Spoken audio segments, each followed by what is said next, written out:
अभी 10 मई को दिल्ली के सीएम अरविंद केजरीवाल को सुप्रीम कोर्ट के द्वारा चुनाव प्रचार के लिए 1 जून तक इंटरिम बेल दी गई थी। अब दिल्ली के मुख्यमंत्री के द्वारा चुनाव का प्रचार जोरों शोरों से किया जा रहा है। इसी बीच कल 28 तारीख को उनके द्वारा सुप्रीम कोर्ट की जस्टिस JK माहेश्वरी और KV विश्वनाथन की वेकेशन बेंच के सामने अपनी इंटरिम बेल को एक्सटेंड करने वाली पिटीशन को अर्जेंटली सुना जाए ऐसी एप्लीकेशन की गई थी, जिससे वेकेशन बेंच ने सुनने से साफ साफ मना किया। आपको बता दें कि दिल्ली के मुख्यमंत्री अरविंद केजरीवाल के द्वारा मेडिकल ग्राउंड को लेकर उनकी अंतरिम जमानत को 7 दिन और बढ़ाया जाए ऐसी एप्लीकेशन की गई, ताकि वो अपनी मेडिकल कंडीशन को लाइन पर ला सके।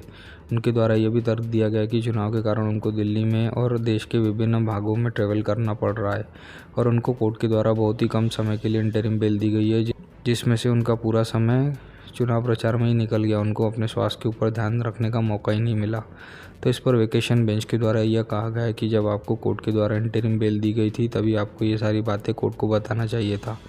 तो इस पर केजरीवाल के वकील अभिषेक सिंघवी ने कहा कि केजरीवाल की मेडिकल की जांच की रिपोर्ट अभी आई है, जिसमें कुछ कॉम्प्लिकेशन है, जिसके कारण इस तरह से कोर्ट के सामने अर्जेंट हियरिंग के लिए हमको आना पड़ रहा है। तो इस पर सुप्रीम कोर्ट ने कहा कि मेन मैटर में अभी निर्णय होना बाकी है, जिसके कारण इस मैटर को भी चीफ जस्टिस के द्वारा डिसाइड किया जाए तो बेहतर होगा।